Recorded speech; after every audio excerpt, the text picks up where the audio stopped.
Student हम कर रहे हैं diary of Anne Frank के PYQ। देखिए, when and where was Anne Frank born, कहाँ पैदा हुई थी वो? जर्मनी के अंदर 12 जून 1929 को। To home where Anne and her sister Margaret sent to stay with in Aachen. मतलब उस एन ए को और उसकी बहन को मार्गरेट को कहाँ भेजा गया था रहने के लिए? उनकी ग्रैंड मदर के पास। Why were Anne and her sister Margaret sent to Aachen, कब भेजा गया था? Their parents immigrated to Holland चले गए थे। No one to look after them, उनकी कोई देखभाल करने के लिए नहीं था। मिस्टर किसिंग वोज क्या थे? एन ए के teacher. Why was Anne assign the essay, उसे ऐसे क्यों दिया गया था? वो उसकी पनिशमेंट थी। What was the subject on which Anne had to write, कौन से सब्जेक्ट पे वो लिखा करती? एक तो वो लिखा करती चटर बॉक्स एंड इनकोरिजिबल चटर बॉक्स, मतलब बहुत ही खराब chatterbox. Quack quack quack said mistress chatterbox, इससे ओ लबो आएगा। Next, choose the option that lists the set of sentence that are not true according to the diary of Anne Frank. वो sentence बनाने जो कि true नहीं है। एक तो Anne Frank was very talkative, वो तो बहुत ज़्यादा बात होनी थी, ये ट्रू है। She was punished for her talkative nature, के लिए पनिश किया जाता था, ये भी ट्रू है। She had inherited that trait from her mother, ये भी ट्रू है कि उसकी मम्मी से उसको ये आदत मिली थी। Mister Keesing was satisfied with her ऐसे, ये भी ट्रू है कि उसके ऐसे से वो सेटिस्फाई हो गए थे। और नेक्स्ट है एन ए वो जो पनिश्ड थ्राइस, उसको 3 बार सजा मिली थी, ये भी ट्रू है। She was failed by mister Keesing, ये फॉल्स है। What was the trick in writing the essay assign to Anne by mister Keesing, वो ट्रिक क्या थी? उन्होंने क्या ट्रिक लगाई थी एसे को असाइन करते वक्त? To come up with convincing argument to prove the necessity of talking, कि कन्विंसिंग क्या, ताकि वो स्वीकार करे जो वो बहस करती है कि टॉकिंग की आवश्यकता क्यों है। एन ए आर्ग्यूड, उसने क्या बहस करी? टॉकिंग एक नेसेसरी ट्रेट है किसी भी स्टूडेंट के लिए। What do you understand by the inherited trait as mention in the diary of Anne Frank? वैसे तो इनहेरिटेड ट्रेट का मतलब होता है विरासत में मिलना, एक पर्टिकुलर क्वालिटी जो कि इनहेरिटेड विरासत में मिलती है पेरेंट्स से। What is a student trait as mention by the Anne Frank? Student का क्या गुण होना चाहिए? टॉकिंग, बातूनीपन। नेक्स्ट, एन ए क्या थी भाई? गुड इन राइटिंग, वो बहुत ही अच्छा लिखती थी। सैनिक कौन थी? गुड इन पोइट्री में। और मिस्टर किसिंग कौन थी? स्ट्रिक्ट और डिसिप्लिन थी। और जो ओटे फ्रैंक था वो क्या था? एडोरेबल और लविंग था। Next, paper has more patience than people, paper में ज़्यादा पेशेंस होते हैं लोगों से। Which of the following is not true? One can write anything on paper, ये सच है। People have good ears for listening, लोगों के पास अच्छे कान होते हैं लिसनिंग के लिए, ये फॉल्स है। One can write one's diary even at night, रात को भी लिख सकते हैं डायरी में, ये ट्रू है। वन में एक्सप्रेस, एक के गुस्से को भी पेपर पे दिखा सकता है, ये भी ट्रू है। Mister Keesing was annoyed with Anne as she was very talkative, क्योंकि बहुत बातों नहीं करती इसलिए वो उससे चिंतित रहती थी। Next, why does Anne feel the following dash no one will believe that a 13-year old girl is completely alone in the world, कोई बिलीव नहीं कर सकता। People knew she had a family, लोगों को पता था उसकी family है। शी हैड सेवरल फ्रेंड, बहुत सारे फ्रेंड थे। और इसकी चेयरफुल पर्सनैलिटी थी। Next, select the most appropriate option for first and second. Sorry, यहाँ पे मिस्टर किसिंग एक टीचर का नाम है, सर थे, मैंने यहाँ पे मैम बोल दिया है। Why does Anne feel the following? No one will believe that a 13-year old girl is completely alone in the world, तो कोई बिलीव नहीं कर सकता। तो इससे कैसे पता चलता है? पीपल जानते थे उसके पास एक फैमिली है। शी हैड सेवरल फ्रेंड्स, उसके कई फ्रेंड्स होते थे। She had a cheerful personality थी, ये भी ट्रू है। Next, select the most appropriate option for first and second. Dash on the surface I seem to have everything except my one true friend, तो इसमें आएगा one further the meaning of second, कि Anne does not truly connect with any one.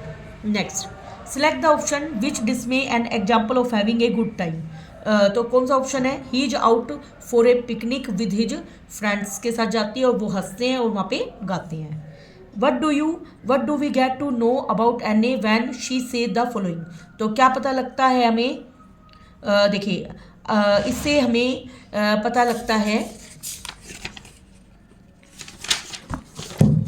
कि जो when Anne says, Anne कहती है I can't bring myself to talk about anything, मैं अपने आप को किसी भी चीज़ को बोलने से रोक नहीं सकती, बट ऑर्डनरी एवरीडे थिंग्स, लेकिन साधारण दिनों में it means she is unable to have a satisfying conversation. तो इसका मीनिंग हमें याद करना है कि वो अनएबल है एक सेटिस्फाइंग कन्वर्सेशन, मतलब ठीक से वो बातचीत सहमत नहीं है, मतलब अपनी बातचीत से। नेक्स्ट, एन ए का जो टोन है वो यहाँ पे डिससेटिस्फाइड है कि वो सहमत नहीं हुई। To enhance the image of this long awaited friend in my imagination, देखिए ये हमें पूरा पैराग्राफ दे रखा है। Select the option that display the reason why Anne Frank decided to maintain a diary.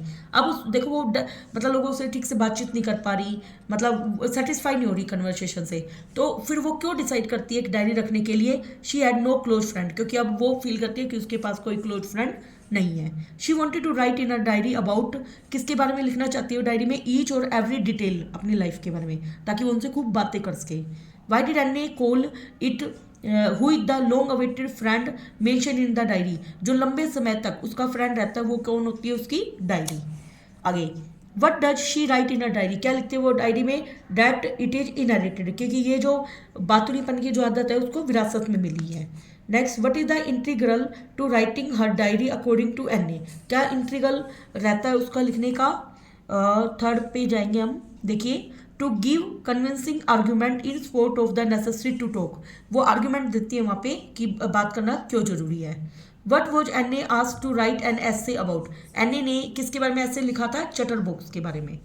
I road the 3 pages लिखे थे, mister Keesing had assign मी, मुझे असाइन किया था और मैं सेटिस्फाई हो गई थी, मैंने आर्ग्यू किया था, ये सब हमें दे रखा है। Anne argue that, Anne ने क्या आर्ग्यू की थी? टॉकिंग नेसेसरी है किसी भी स्टूडेंट के लिए।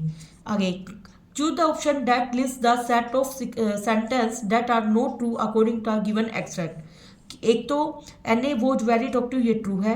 शी हैड इनहेरिटेड ट्रेट, उसको अपनी मदर से मिला था, ये भी ट्रू है। मिस्टर किसिंग वॉज सेटिस्फाइड थे उसके ऐसे से, ये भी ट्रू है। तो इसमें कोई भी फॉल्स नहीं है, इसलिए नन ऑफ दी जाएगा।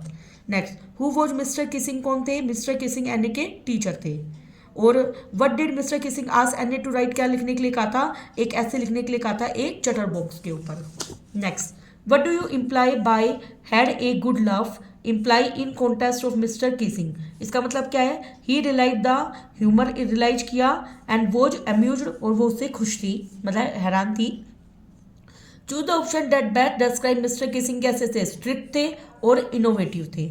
Y do you think Mr Keesing choose the title and incorrigible chatterbox, क्यों यूज किया उन्होंने? Because he expected to embarrass Annie, वो एनी को शर्मिंदा करना चाहते थे कि वो चेक करे, अपनी इनडिसिप्लिन रहती है, वो ज़्यादा बोलती रहती है, इसलिए। What convincing argument was made by the Anne, क्या आर्ग्यूमेंट दिया था उसने? कि उसने ये ट्रेट इनहेरिटेड किया अपनी मदर से, वो उसको स्टॉप नहीं कर सकती अपने बातूनीपन को। How did Anne feel when she was punished the third time by mister Keesing, कैसा फील करता है वो? शी वॉज वरीड, वो चिंतित हो जाती है। As she had run out of original idea, क्योंकि उसको ओरिजिनल आइडिया मिला ही नहीं अपने एस्से के लिए, इसलिए। The narrator I refer to, यहाँ पे नरेटर लेखक कौन है? Anne Frank.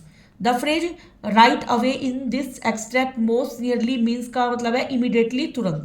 Right away का मतलब इमीडिएटली।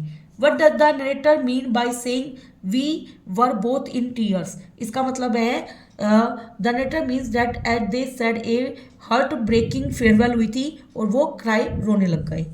नेक्स्ट, कंप्लीट करने में, डाउन डस्क मतलब दिन रात, इस तरह से होते हैं, तो हमें अपोजिट बताना है। तो मॉर्निंग का मतलब होता है दुख होना, ग्रीफ, दुख होना, तो उसका उल्टा होता है सेलिब्रेशन। नेक्स्ट है select the option that correctly capture करता है application of the word form. देखो, Raghav was in good form while playing the match, तो ये सही है। Saheb was perform to next form, ये नहीं है। My brother did not know how to form a circle, form अलग है ये। और एन ए सादा form on the headmaster desk, ये चीज़ अलग है। तो यहाँ पे हमें ऑप्शन नंबर ए पे जाएंगे कि वो अच्छी फॉर्म के अंदर था। नेक्स्ट, एक बेटा हम एक क्वेश्चन और कर लेते हैं पीछे, देखिए। हार्ट ब्रेकिंग का मतलब क्या होता है? सैडनेस होना, जब दिल टूट जाता है तो बहुत ज़्यादा हम उदास हो जाते हैं। होम सिक का मतलब होता है an informal word which means a very stupid person. देखिए होम सिक का मतलब घर में बीमार, तो बहुत ही स्टूपिड पर्सन है। Next block head, block head का मतलब है स्टूपिड पर्सन। होम सिक का यहाँ पर आएगा सेकंड का जी। मिसिंग होम, होम सिक का मतलब होम को मिस करना एंड फैमिली वर्म, मतलब होम सिक का मतलब घर के लिए बीमार हो जाना, तो फैमिली को मिस करना होता है इसका मतलब। लो अबाइडिंग का मतलब होता है obeying and respecting the law को ओबे करना। आगे ओवरडो, ओवरडो का यहाँ पे मीनिंग है थिंक अबाउट प्लेजेंट थिंग, मतलब बार बार सोचते रहना अच्छी अच्छी चीज़ों के बारे में और प्रेजेंट को भूल जाना। डे ड्रीम का मतलब है ये कि दिन में ही सपने लेना। और ओवरडो का मतलब यहाँ पे दे रखा है do something to an excessive degree, मतलब ओवर करना, ये क्या है ओवर डू, मतलब ज़्यादा कर देना, तो किसी चीज़ को ज़्यादा कर देना। नेक्स्ट है ब्रेक डाउन, ब्रेक डाउन का मतलब होता है वो ओकेजन जहाँ पे व्हीकल और मशीन काम करना बंद कर जाए। और आउटपुट का मतलब क्या है something produce by a person, machine या ऑर्गेनाइजेशन से जो हमें आउटपुट मिले। Thank you very much. Next video में हम नेक्स्ट लेसन करेंगे।